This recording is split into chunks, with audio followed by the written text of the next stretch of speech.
Hey everybody, this is Cindy with Monarch Mom DIY. Welcome back to my channel. Today I have 3 religious Easter DIYs for you and I really hope you enjoy them. So let's get started with today's DIYs.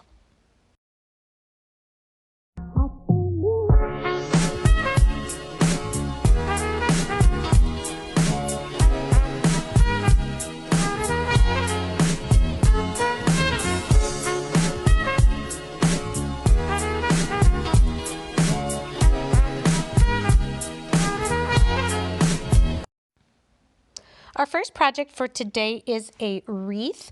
I have these paint sticks, some burlap, a foam noodle, and some Easter lily flowers from Dollar Tree.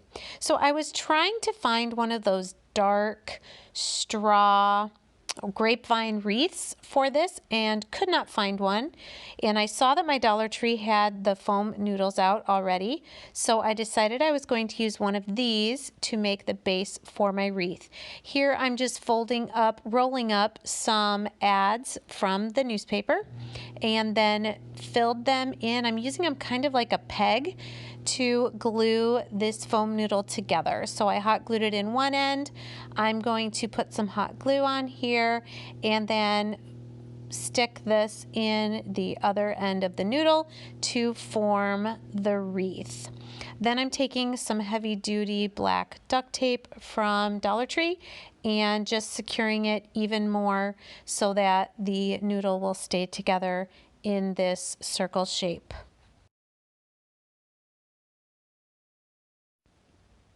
I could have stopped there with the duct tape, but then decided I would try to cover the whole thing. It didn't quite fit, but I don't think this foam noodle's going anywhere. So the next thing I'm doing is taking this wide burlap ribbon. You can use, of course, any fabric that you have on hand or the spools of narrower burlap ribbon you can get from Dollar Tree. I just happen to have this, so I hot glued one end and I'm just wrapping it, overlapping it about halfway all the way around my foam noodle wreath.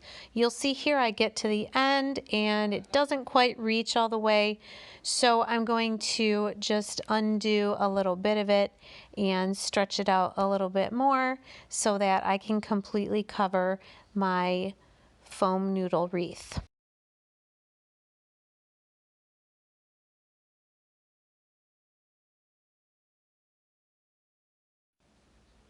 So once I have it all the way around, I'm just securing the other end with a little bit more hot glue, and there's my wreath.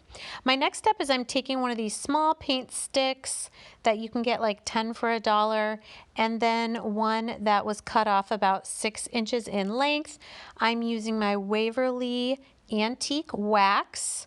If you don't have this, of course, as I've said before, you could use some brown paint and just water it down.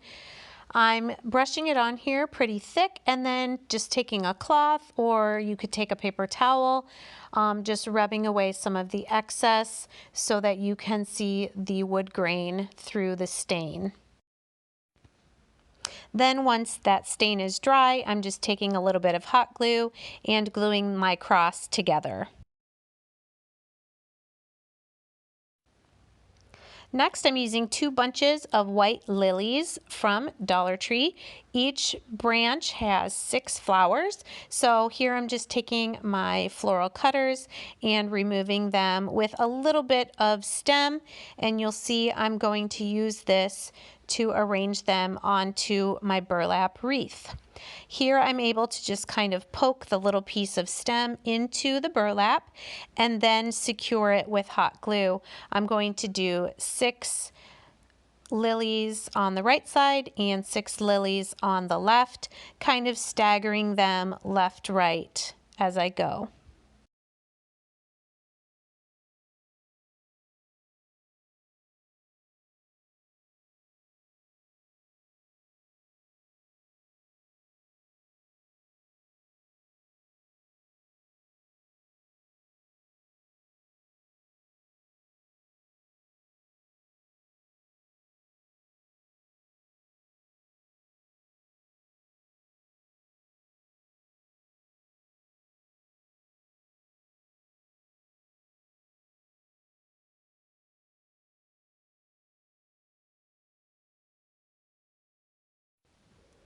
I think this ended up being the hardest part of this wreath for me, was doing the bow. I haven't done a bow in a while, so I decided to do the long two tails that hang down as a separate piece. I just kind of folded them over and hot glued it down.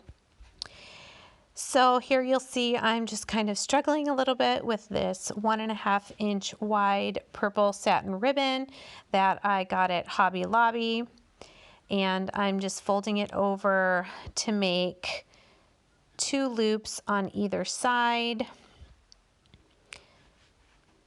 And then I'm going to tie it in the center with a small piece of jute string.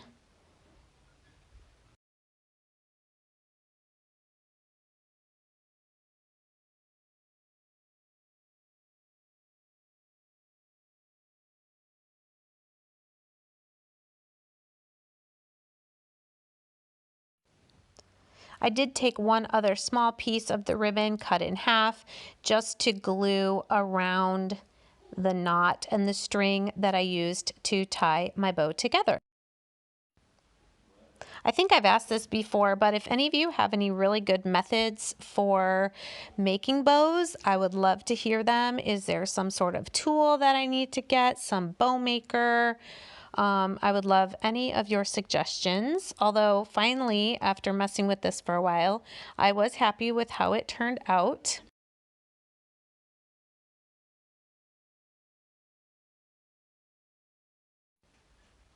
I decided to crisscross a little bit of jute string here around the part of my cross where the 2 pieces meet.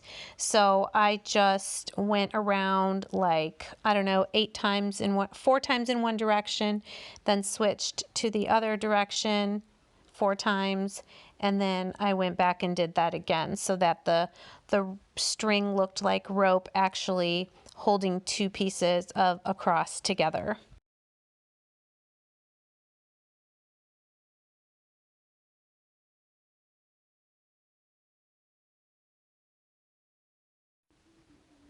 I decided to add a little bit more of these green leaves that I had in my stash just to fill in some of the spaces between the lilies and add a little bit more color to this wreath. So that's what you see me doing here, just adding some leaves in between the flowers.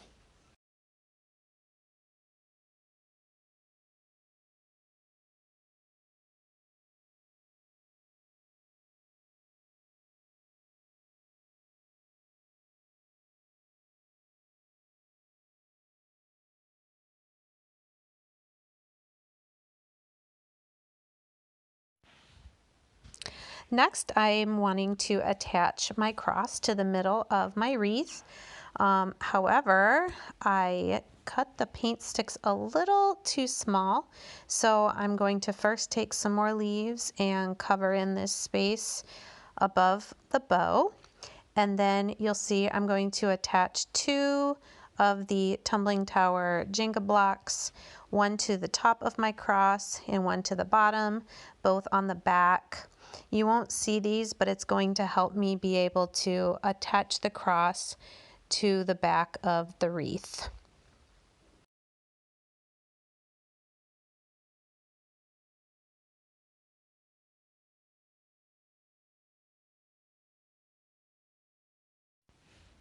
So just that little bit of extra length to the cross, I'm going to be able to hot glue it then to the back of the wreath so that it looks like the cross is just kind of floating there in the center of the wreath.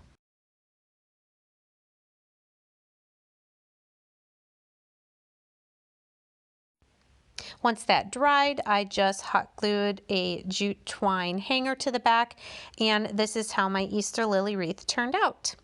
For the second project, I'm using one of these crosses from Dollar Tree, some scrap pieces of wood, some purple paint, and I have stencils here, but I ended up using a slightly different method to put the letters onto my blocks. So I have to tell you, I wish I would have had purple chalk paint for this project because this acrylic paint from Dollar General took so many coats. So sorry to say, I do not recommend the acrylic paint from Dollar General, but it's all I could find that was purple on short notice. It literally took about 4 coats. Then on the back of the cross, I'm going to paint it with my Waverly chalk paint in white. Of course, this only took 1 coat to completely cover it.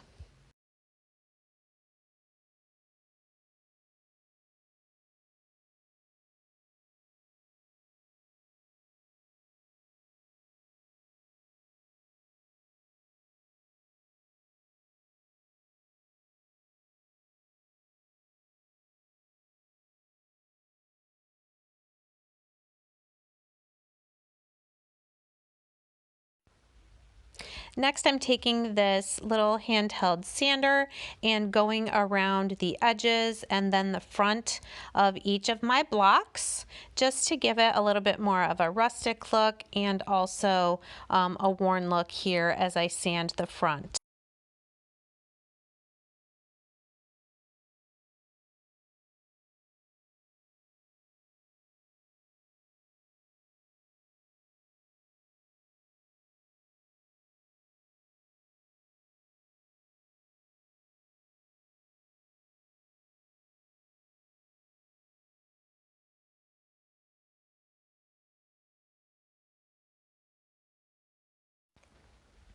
There are different methods you can use for putting letters on the front of your blocks. You could, of course, just free write the letters with paint markers and color them in. You could use big sticker letters. You could Mod Podge nicer cut than this letters onto the front. What I'm going to do here is I just printed the word Easter in a font that I liked, and then I just cut out the letters, tracing them on the blocks with pencil first, and then I'm going to go around them and color them in with my white paint marker. I will also tell you, I don't know if it was because of the color or what, but this purple paint, again from Dollar General, kept turning my white paint marker paint pink.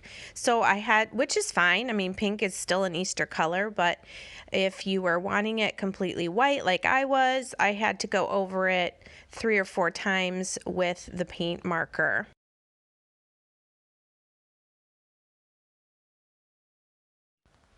I didn't think you needed to watch me color in with the marker, so here's what the project turned out to look like. I love it. It's very simple and elegant. For my last project, I'm using more of these small terracotta pots from Dollar General, some floral foam, floral moss, some bamboo skewers, purple felt, and some chalk paint. So a couple videos ago, I made some little place markers that were chicks in pots. We talked about using them maybe for the kids' table at an Easter dinner. Well, today I'm making more of a religious Easter version of those. So we currently in Michigan have 7 of our family here, my parents, and then the 5 of us. So I decided to make 7 of these. I could always make more if we had guests, but I'm just taking some of my watered down white chalk paint and just kind of painting these in, I don't even know what this style is called, just, you know, kind of a whitewash look. It doesn't have to be completely covering the terracotta pot. So you're going to do this to all of your pots, and then you'll also see I'm going to take the white inside the pot about halfway down.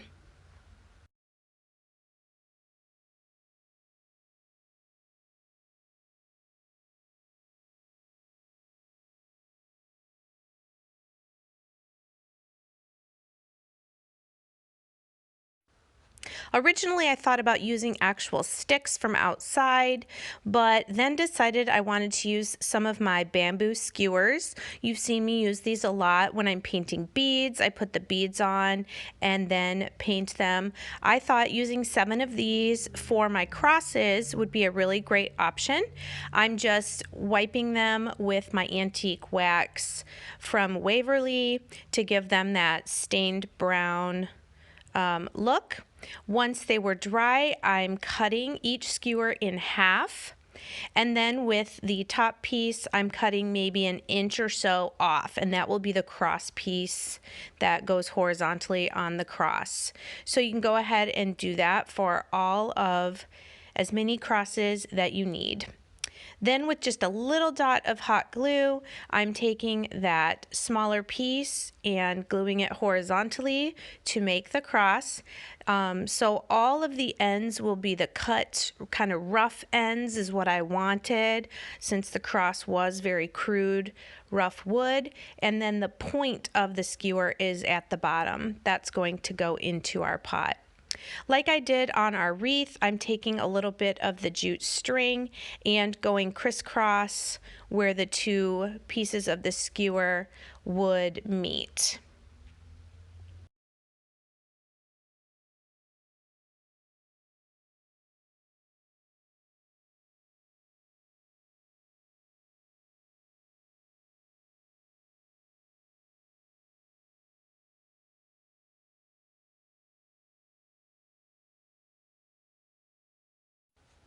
Just like before, the next step is to cut a small piece of floral foam and stick it down in the pot. It was pretty tight, so I didn't even glue that in.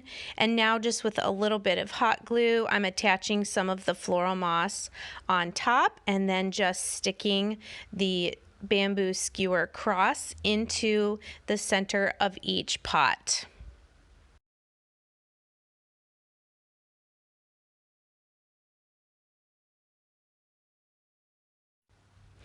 I'm taking now a piece of purple felt, and on the shorter end I'm just cutting 1/2 inch strips, and then I do end up taking about an inch or so off of that length.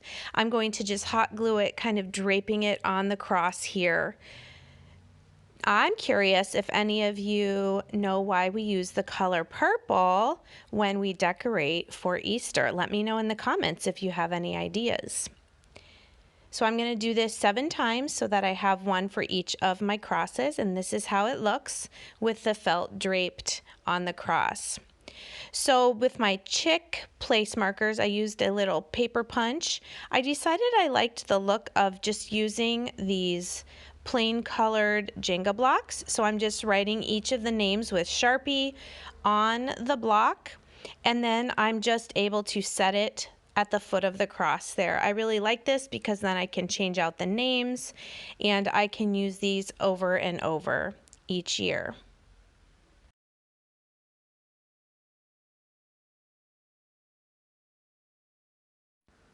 And here are my 7 cross Easter table place markers for our Easter dinner.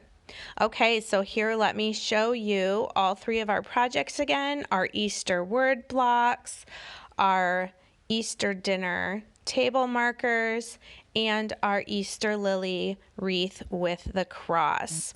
I hope you guys really enjoyed these projects. I have many more ideas for you. Of course, I just want to say please stay safe, stay home, and do lots of crafts. Love your family, and I hope to see you guys really, really soon. Here's some more of my Easter DIY videos for you to watch next. Take care.